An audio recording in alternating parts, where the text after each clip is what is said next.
예, 오늘 여러분과 함께 이제 어린이 주일에 맞은 설교를 하는데요.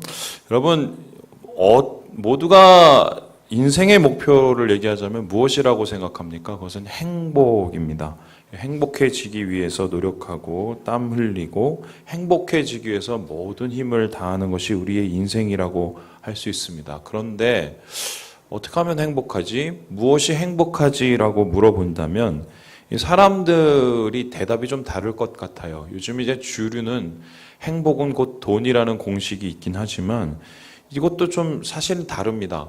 돈이 행복이 아니라 돈을 가지면 행복할 수 있는 일들을 할 수 있어서 돈을 가지려는 것이죠. 그래서 이 돈을 행복으로 생각하는 게 제일 어리석은 일인데 돈이 있어도 행복하지 않은 사람들이 주변에서 많아지고 있는 것이 오늘날의 현실입니다. 왜냐하면은 돈은 많아도 행복이 뭔지를 모르고 어떻게 행복해지는지를 모르기 때문입니다. 여러분이 행복지수라는 말을 들어본 적이 있나요? 이 행복을 척도로 삼는다, 지수로 평가한다. 이게 말이 우습긴 하지만 이제 우리가 얼마나 행복한가를 좀 어느 정도 평균적으로 또 구체적으로 좀 이렇게 환산하는 그런 시스템을 만들었어요. 2002년에 영국의 심리학자인 로스웰이라는 사람하고 상담사인 코온이 만든 일종의 행복 공식이 있는데요. 이들은 이 행복을 가르쳐 준 거 한 세 가지 정도의 요소를 봤습니다. 뭐냐면 개인적인 특성이 주는 것, 그 다음에 생존 조건, 그러니까 살 수 있는 여러 가지 부대적인 조건들, 먹고 사는 문제. 세 번째는 그 사람이 원하는 자존감과 자아의 성취, 이렇게 세 가지로 이걸 보았어요. 근데 이 세 가지 요소를 이렇게 정리를 했는데, 이 P, 그러니까 개인적인 특성 두 가지에서 20점, 그리고 H, 그래서 각 개인의 이 자존심 등 이 마음속에 있는 자아의 성취에 대한 것 한 30점, 그리고 나머지 50점은 부대적인 문제, 먹고 사는 문제, 이 생존을 위한 조건, 이렇게 해서 총 합 100점의 이 지수를 낸 거예요. 그래서 이 개인적인 특성을 생존 조건보다 더 중요하게 생각했다. 이렇게 볼 수 있는데요. 이 행복 지수를 그래서 산출하기 위해서는 테스트가 필요합니다. 여러분 지금 우리 한번 해볼까요? 이 행복도를 계산하는 게 이런데요. 1번 문제. 외향적이고 변화에 대해서 유연한가? 일반적으로 보면 이 변화에 대해서 유연한 사람들, 변화에 잘 적응하는 사람들이 행복해질 가능성이 많다고 합니다. 그래서 이거를 0점에서 10점까지 이렇게 점수를 적는 거예요. 그리고 우울하거나 가라앉는 기분으로 회복이 빠르고 스스로를 잘 통제한다고 생각하는 거. 그러니까 여러 가지의 이 우울함을 이길 수 있는 능력이 있는가? 우울함부터 벗어날 수 있는 이유가 있는가 해서 이것도 이 능력을 한 10점까지 평가를 해보는 겁니다. 그리고 건강, 재정, 안전, 자유 등의 조건에 만족한가. 우리 부대적인 것, 건강, 또 생존, 먹고 사는 문제, 의식주 이런 문제를 이제 한번 1점부터 10점까지 평가를 해보고요. 그다음에 자신의 일에 몰두하여 스스로 기대치에 부응하고 자신이 설정한 목표를 위해 행동하고 있는가. 내 삶의 자존심도 세우고 자아 성취가 되고 있는가 이런 것으로 또 이제 한 1부터 10까지 평가해서 총 P가 두 개죠. 그러니까 두 질문에 대해서 두 가지. 그다음에 E라는 거 밑에 이 생존 조건 50점 그리고 여러 가지 H 해서 자존감 같은 개인적인 특성 이 30점 해서 총 100점입니다. 제가 이거 해보니까 그럼 집에서 한번 해보세요. 몇 점 나오냐면 70점 간당 하더라고요. 그러면 여러분 한번 질문을 해볼게요. 우리 한국 국민들의 행복 지수는 어느 정도 됐다고 생각을 하세요? 몇 점 하기 힘들면 세계에서 어느 정도 수준일 것 같습니까? 예, OECD 주요 국가가 34개 국가인데요. 이 34개 국가 중에 한국이 32위였습니다. 작년에. 안 놀라시네요? 역시 우린 불행하고 있어요. 우리 밑에 누가 있냐면 터키, 멕시코하고 있습니다. 우리가 터키, 멕시코하고 꼴찌 다툼을 하고 있는 셈인데요. 참고로 1위는 노르웨이, 덴마크 같은 북유럽 국가였습니다. 무엇이 문제인가? 우리가 경제대국 10위인데 그런데 행복지수는 하위권이다. 이건 좀 되게 말이 안 되는 소리잖아요. 수출 잘 되고 외화 잘 들어오고 경제 자라나면은 돈 많이 들어와서 행복해진다고 얘기했습니다. 그래서 대통령들은 다 경제를 살리자 얘기했어요. 경제를 살리려고 다 했어요. 근데 경제가 어느 정도 살아난 듯 하지만 또 죽어가고 또 그럼 살리자고 했는데 행복해지셨어요? 아니란 말이에요. 아니란 말이에요. 이 다른 문제가 우리에게 있다는 건데요. 저는 뭐 마음의 문제라는 섣부른 결론을 냅니다. 마음이 병든 것이죠. 이 경제가 문제가 아니라 마음이 문제인데 어쩌면 이제 돈 때문에 요즘에는 마음의 문제가 더 생기는 것 아닌가 뭐 생각이 됩니다. 그렇다면 좀 더 진지한 질문을 한번 던져보겠습니다. 한국 교인들의 행복 지수는 어느 정도 될까요? 어느 정도 될 것 같아요? 우리 한국 교인들. 제가 이제 이거 알아보려고 한 3일 동안 인터넷을 다 뒤졌는데 한 군데도 없더라고요. 이 말은 뭐예요? 안 한 거예요. 왜 안 할까요? 결과가 두렵기 때문이에요. 우리의 바람으로는 예수 안 믿는 사람보다 우리가 좀 나을 거라는 기대감이 있지만 과연 그럴 수 있을까 조금 의심이 있어요. 하지만 우리 한국인이 겪고 있는 여러 불행의 과정과 한국인의 교인들이 겪는 건 거의 비슷하다고 저는 바라보는데요. 한 목사님이 한국 교회를 향해서 그렇게 얘기하시는 걸 그때 들었는데 행복 상실증에 걸렸다 이런 얘기를 하시더라고요. 실제로 우리가 막 몇십 년 동안 복복복 해왔잖아요. 무슨입니까? 예수 믿으면 복 받고 기도하면은 잘 되고 헌금 잘 내면 잘 산다고 믿었는데 이 뭐 생각보다 복복복이 어느 수준 가더니 더 나아지지가 않는 거죠. 기대만큼 안 되고 기대와 다른 복이 다가오니까 이제 한국 사람들, 한국 교인들의 마음이 좀 복잡해지기 시작합니다. 물론 이제 과거 70년대, 80년대는 이런 경제적인 축복이 필요했어요. 최소한 먹고는 살아야 되니까. 그런데 이 행복을 위한 기초적인 공급이 완료되었을 때 교회는 변하지 않았거든요. 더 큰 행복을 얘기하지 않았거든요. 그러면서 이제 많은 교인들이 실망하거나 또한 좌절하거나 다른 것을 찾아서 떠나게 되는 이 상황인 것이죠. 그래서요, 저는 이렇게 오늘 여러분과 얘기하고 싶은데요. 무엇이 행복인지는 좀 우리가 제대로 알아야 해요. 그리고 우리가 어떻게 하면 행복을 누릴 수 있는지 이제 바른 이해가 필요한 시기다. 저는 오늘 이 가정의 달인 이 어린이 주일을 맞아서 여러분과 이런 얘기를 좀 하고 싶은 것입니다. 여러분 오늘 우리가 함께 읽은 이 시편 121편의 말씀은 행복을 위한 매뉴얼이라고 할 수 있습니다. 5절에서 이 시인은 복되다라고 말하는데 이 복되다라는 에쉐르라는 단어가 바로 행복이라는 뜻이에요. 시인은 자신의 티를 통하여서 우리가 사람들이 모두 꿈꾸는 행복에 대한 이야기를 하고 있는데 시인이 행복하는 행복의 조건은 뭐냐? 바로 가정과 일이 잘 되는 것입니다. 이와 보다 더 좋은 게 어디 있겠어요?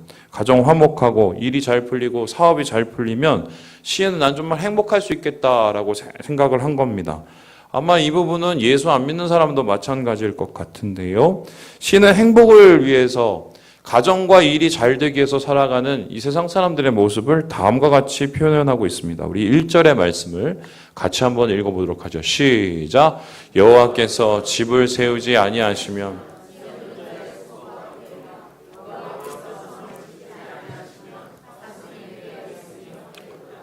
왜 열심히 돈을 봅니까? 먹고 살려고 봅니다. 자식 새끼들 잘 먹이려고 봅니다. 2절에 보면 우리가 수고하고 땀을 흘리는 이유가 저녁 식사 잘하려고 그런다라고 얘기를 하고 있어요. 그리고 돈을 좀 먹고 살면 그 다음에 우리가 뭘 합니까? 집 세우려고 합니다. 집 세우려고 하죠. 왜요? 집을 세워야 화장실 2개 있는 거 세워야 화장실 3개 있는 거 세워야 내 생활이 더 쾌적해지기 때문에 그저께인가요? 한 청년이 와서 목사님 저 어쩌면 좋은 집으로 이사 가요 하는데 화장실이 2개인 거예요. 너무 부럽더라고요. 뭐 이런 집에 대한 욕망들이 사람들한테 있죠. 그것 때문에 열심히 다 합니다. 뿐만 아니라 집이 어느 정도 되면 그 다음에 뭐 합니까? 지켜야죠. 내가 누리는 것, 내 집, 내 가정. 그래서 이 파수꾼이 성을 지키듯이 자기의 가정의 안정과 공동체의 행복을 지키려고 하는 것이 바로 인간의 행복을 위한 노력인 것입니다.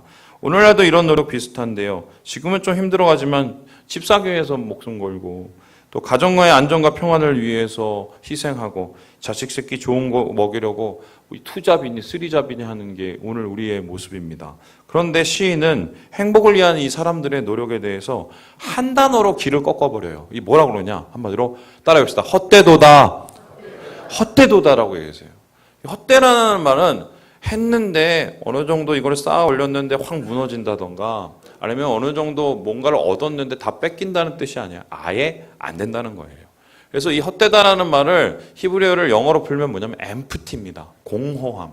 여러분 그거 아시죠? 막 열심히 일해요. 잘 살기 위해서. 그런데 나중에 지나고 나니까 손에 잡히는 게 없죠. 열심히 알바하는 한 청년에게 제가 장난처럼 물어보는 말이 있는데요. 누구누구야 돈 많이 벌었니? 이렇게 물어봅니다. 그러면 그 청년이 저한테 얘기해요. 아, 목사님 빚 갚아요. 빚을 어느 정도 갚은 것 같아서 다시 물어봤습니다. 누구누구야 돈을 많이 벌었니? 그랬더니 목사님 돈이 자꾸 여기저기 새요. 그래도 젊음이 있으면 배고파도 살아요. 그런데 나이가 들고 아이가 생기고 장년이 되고 중년을 넘어서면 그때부터 뭡니까? 나는 내 인생에서 열심히 산 것 같은데 손에 쥐는 건 없고 마음은 공허해집니다.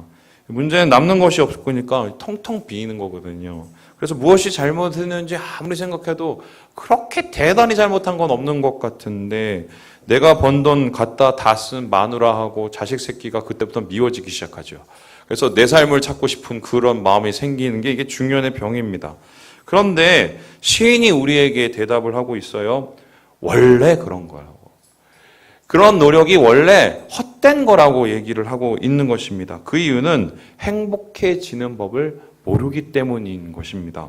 우리의 수고와 노력이 열매 맺기까지 반드시 요구되는 필수 조건이 있어요. 그러니까 아무리 사람들이 노력을 하고 막 최선을 다해도 안 되는데 그 위에 꼭 필요한 게 빠졌기 때문에 그게 뭐냐? 시는 한마디로 얘기하면 하나님, 여호와 하나님께서 함께 하셔야 된다고 합니다. 왜입니까? 인간이 하나님 계시지 않으면 행복하지 않는 이유. 하나님이 우리를 그렇게 만들어 놓으셨고요. 하나님을 인정하지 않으면 되는 일 없게 하나님이 그렇게 창조하시고 간섭하시기 때문입니다. 예전에 이제 제가 존경하는 김동호 목사님에게 그런 말씀을 들은 적이 있어요. 자신이 목회를 성공했냐 안 했냐 물어보시더라고요. 그래서 김동호 목사님 목회 성공하셨잖아요. 제 롤 모델이거든요. 그래서 성공했다고 다들 얘기를 했죠. 그런데 이제 질문하셨는데 그러면 왜 성공한 것 같냐고 비결이 뭔 것 같냐고 사람들한테 물었어요. 그랬더니 뭐 말씀이 좋아서요. 아니면 목사님의 비전이 있어서요. 막 이런저런 막 대답을 했는데 목사님이 원하는 정답은 없었습니다. 목사님이 이런저런 얘기 다 한 다음에 정답을 얘기해 주셨는데 매우 의외였어요. 뭐냐? 김동호 목사님의 성공의 비결은 세 가지였습니다. 1번, 매사에 자신 없음. 매사에 자신 없음. 재밌죠? 두 번째, 뭐냐면 두렵고 떨림. 모든 일에 두렵고 떨림. 세 번째, 그러나 도망가지 않음. 이게 김동호 목사님의 성공의 비결이래요. 이유인지 그렇습니다. 이 모든 일이 자신 없다 보니까 어떻게 돼요? 그 사전에 준비를 이렇게 열심히 하게 돼요. 뿐만 아니라 그래도 준비를 해도 두렵고 떨리니까 그 다음에 어떻게 합니까? 하나님 앞에 매달립니다. 도망갈 수는 없으니까 필사적으로 매달리는데 그때 김동호 목사님이 꼭 하시는 기도가 있대요. 그게 뭐냐? 하나님 살려주세요. 하나님 살려. 우리 같이 한번 해볼까요? 하나님 살려주세요.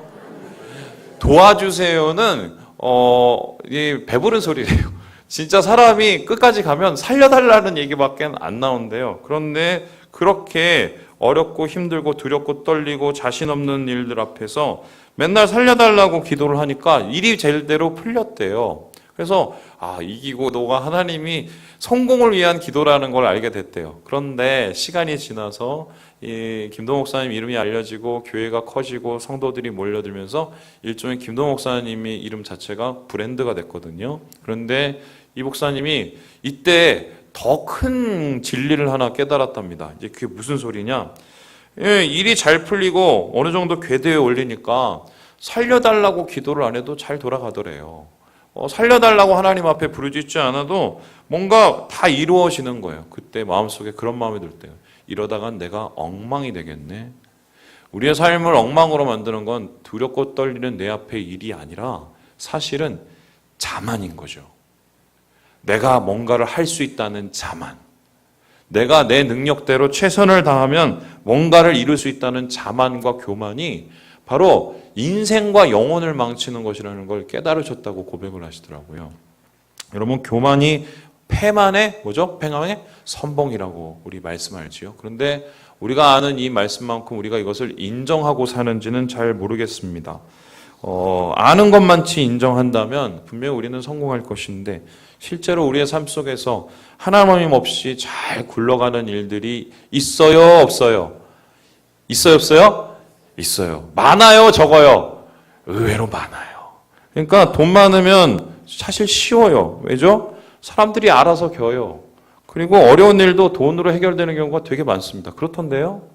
또 뿐만 아니라 저는 이제 비싼 외제차를 왜 무리를 해서 사람들이 타는지 잘 몰랐어요. 그런데 뭐 저번에 이 TV에서 한 개그맨이 나타나서 얘기를 하는데 그래요. 막 그 뭐 B사에 이 뭐 이 시리즈 차를 이렇게 딱 몰고 가면 일단 앞에 차들이 이렇게 멀리 떨어져서 간대요. 그러니까 이제 뭔가 이제 교통사고가 좀 줄어들고요. 그 다음에 뭐 이런 호텔이나 뭐 어느 뭐 레스토랑 같은 데 도착해서 문을 딱 열고 나면은 사람들이 우러러 본대요. 뭐 특별히 개그맨들은 좀 이렇게 직업을 좀 다른 가수나 이런 사람들에 비해서 좀 적게 보는 상황이 있는데 이 벤츠 뭐 이런 얘기해버렸네. 이걸 이제 타고 가면은 좀 대우가 달라진다는 거기에요. 그런데 이제 하나님께서는 좀 생각이 다릅니다. 김동호 목사님 말씀처럼 우리를 외제차의 명성 뒤에 숨겨두지를 원하지 않으세요.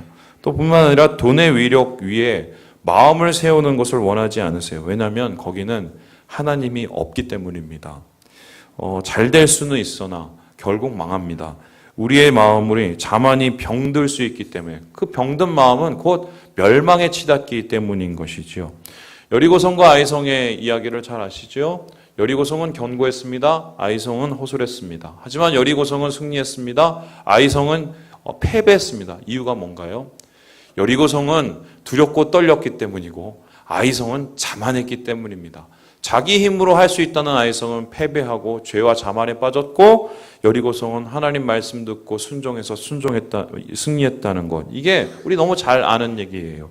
그래서 시인은 오늘 시를 통해서 행복으로 나아가는 길에 대해서 다음과 같이 얘기합니다. 우리 2절의 말씀을 읽어보겠습니다. 시작. 너희가 일찍이 일어나고 늦게 누우며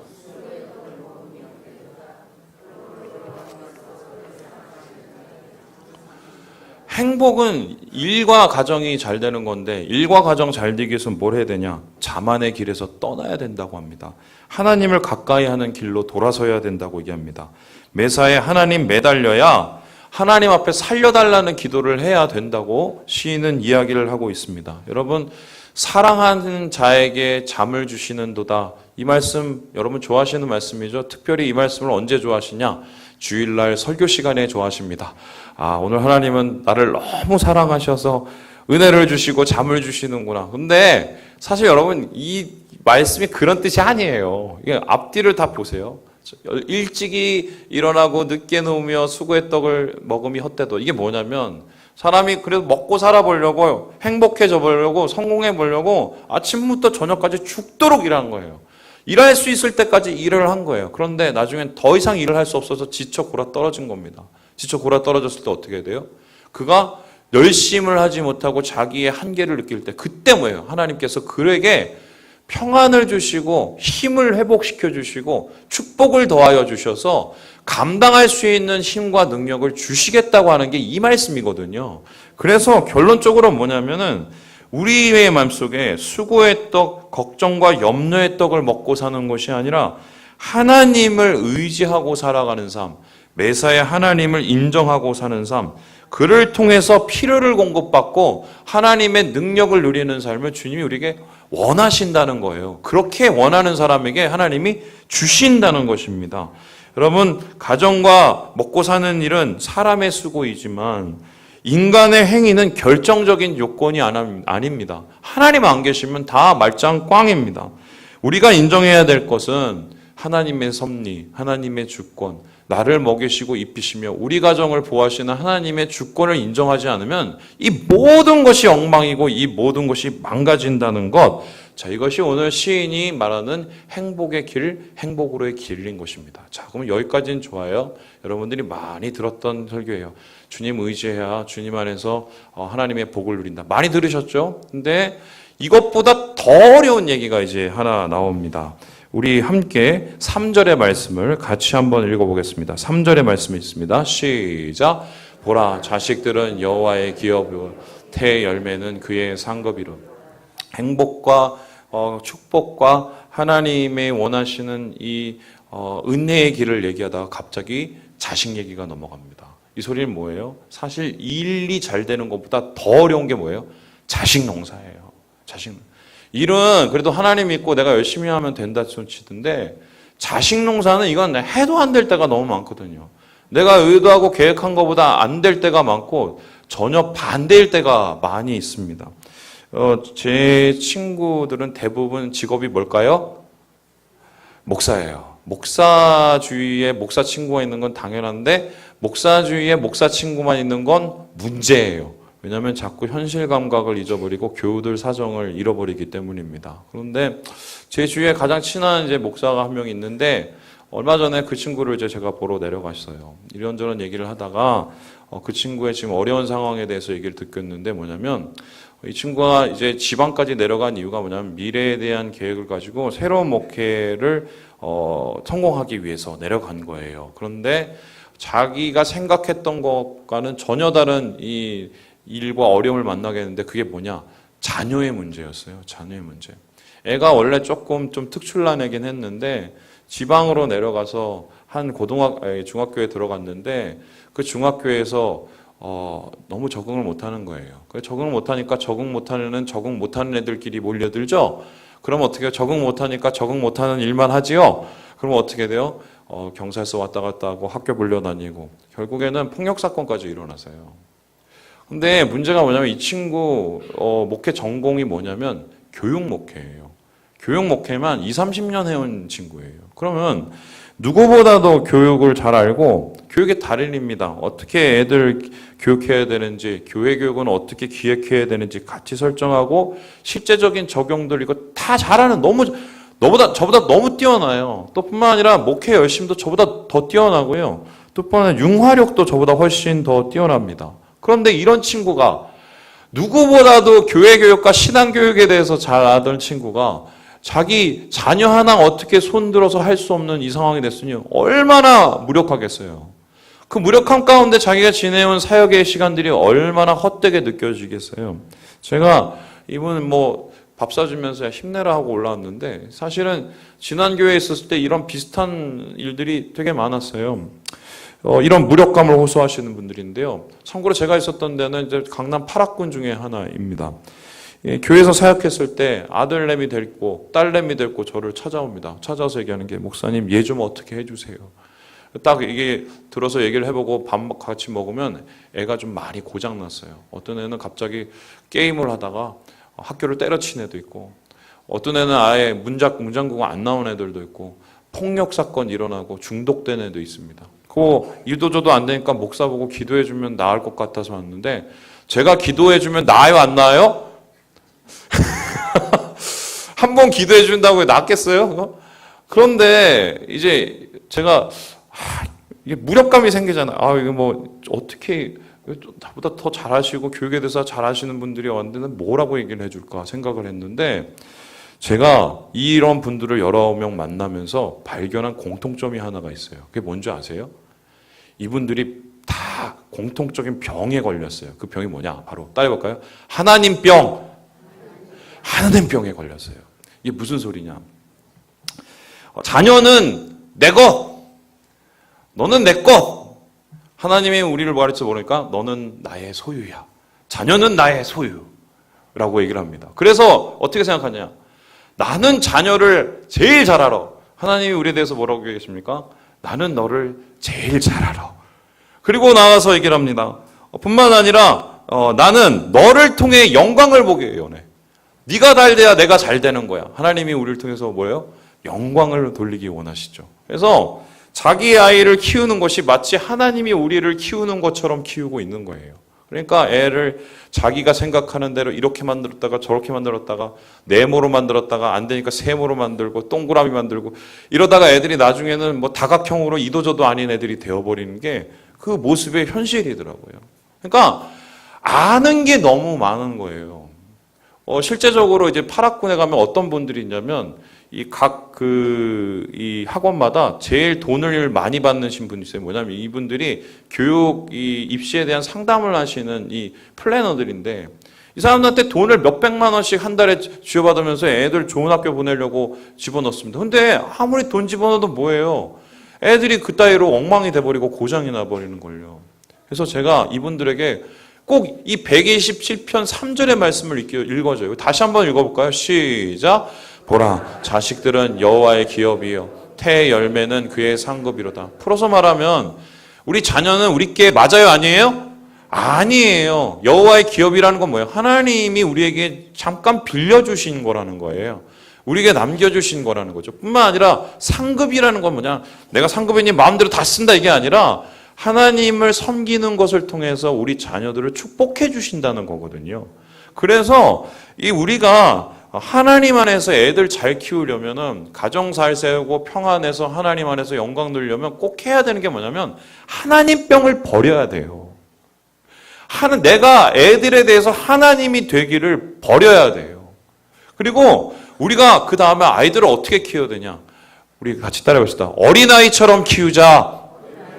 애가 돼야 잘 키워요. 이게 무슨 소리냐? 애처럼 애들하고 싸우고, 야, 이 자식아, 나도 알고, 우리 엄마 자식이다! 이러면서 막 싸우라는 소리가 아니라, 아이들에 대해서 귀하고 소중하게 맡겨주신 아이들을 청지기처럼 잘 키워야 되겠지만, 궁극적으로 이 아이에 대해서 내가 아무것도 할 수 없다는 것을 하나님 앞에 인정하는 하나님 앞에 어린아이가 되어야 애들이 잘 커요. 애들이 뭔가 제대로 돌아가지 않으면 하나님 얘 좀 살려주세요. 나 좀 살려주세요. 애들이 우리의 생각과 다시 우리의 마음과 다른 일을 걸면 하나님 얘 좀 살려주세요. 나 좀 살려주세요. 이렇게 마치 우리가 애들을 키울 때 두렵고 떨림으로 매일매일 자신감 없음으로 그러나 포기하지 않음으로 주님 앞에 어린아이처럼 매달린다면 그 아이가 어떻게 하나님의 외면을 받겠습니까? 우리 하나님은 우리에게 약속을 하세요. 보라, 자식들은 여호와의 기업이다. 그러니까 너희들은 나한테 맡기고 애처럼 아이를 키우라고 얘기를 하는 거예요. 그리고 너희의 하나님을 향한 이 열심을 통하여서 내가 그들을 상급으로 세워주겠다고 말을 하고 있는 것입니다. 여러분 재밌는 게요. 여러분 좋은 성경 가지신 분은 127편에 보면 맨 앞에 있는 파란 색깔이 보입니다. 보이세요? 있으면 좋은 성경이고 없으면 바꿔야 될 성경. 우리 같이 한번 그거 읽어보죠. 시작. 솔로몬의 시, 곧 성전에 들어가는 노래. 여러분 이게 굉장히 웃긴 게 뭐냐면요. 왜 이 자녀들에 대한 이 교육에 대한 얘기를 하면서 성전에 들어가는 시라고 얘기를 했을까요? 더구나 웃긴 건 이 시를 지은 사람이 누구예요? 솔로몬이에요. 솔로몬이 자녀 교육을 성공했어요? 실패했어요? 성공한 것은 했으나 결론적으로 이보다 망한 인간은 없다. 왜냐하면 그가 마지막에 하나님을 버렸기 때문에. 여러분 왜 하필 이 시가 솔로몬의 시여야 되나? 헛된 걸 다 경험해 본 거예요. 자기가 하나님 돼서 애를 이래저래 다 해보려고 만들다가 안 되는 걸 경험해 봤기 때문이죠. 왜 이 시가 성전에 올라가는 시냐? 그러니까 결국 하나님 앞에 아이처럼 살려달라고 올라갈 수밖에 없기 때문에, 하나님 앞에 예배함으로 아이들을 맡겨드릴 수밖에 없기 때문에, 그렇기 때문에 하나님께서 이러한 시를 허락하시고 솔로몬을 통해서 우리에게 타산지석으로 교훈하고 있는 것입니다. 여러분 사무엘 아시죠? 사무엘이 엄마와 살았던, 아빠와 살았던 시간은 딱 몇 년이에요? 3년이에요. 3년. 3년 후에는 어디서 살았어요? 성전에서 혼자 살았어요. 그런데 제대로 컸어요? 안 컸어요? 컸어요. 그 이유가 뭐예요? 한나가 살려달라고 매일매일 죽기 살기로 기도했기 때문입니다. 그래서 저는 오늘 여러분에게 이렇게 얘기를 하고 싶어요. 자녀를 키우면서 기도하지 않고 잘 되길 원하시면 여러분 그것만큼 바보짓이 없어요. 정말 자녀가 잘 되길 원하시면 아이처럼 하나님한테 매달리셔야 돼요. 내 아이는 지금 30이 넘었어요. 상관없어요. 하나님 앞에 올려드린 자녀를 위한 아이와 같은 기도를 주님은 받으십니다.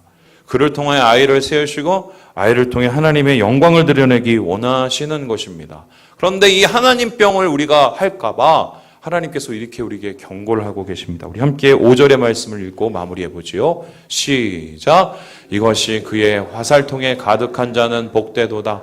그들이 성문에서 그들의 원수와 담판할 때에 수치를 당하지 아니하리로다. 한마디로 이 성문 앞이라는 것은 사람들이 그 당시에 제일 많았던 법정이며 시장이며 공공장소였습니다. 근데 하나님 병에 치달아서 애들을 나의 것으로 생각하고 애들을 망쳐버린 사람들은 이곳에서 수치를 당합니다. 하지만 내가 아이처럼 주님 앞에 예배를 길로 올라가며 맡김으로 주님 앞에 올려드리는 어머니의 기도는 결과적으로 어때요? 하나님께서 그를 높이시고 수치를 당하게 하지 않으시는 영광에 이르게 하신다. 여러분, 주님 안에서 이 복을 누리시는 우리 모든 형제자매 되시길 주님의 이름으로 축원합니다.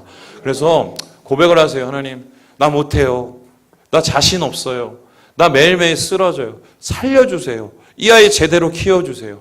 이렇게 기도함으로 주님 안에서 은혜를 누리시는 우리 모든 부모님들 되시길 주님의 이름으로 축원합니다. 기도하겠습니다.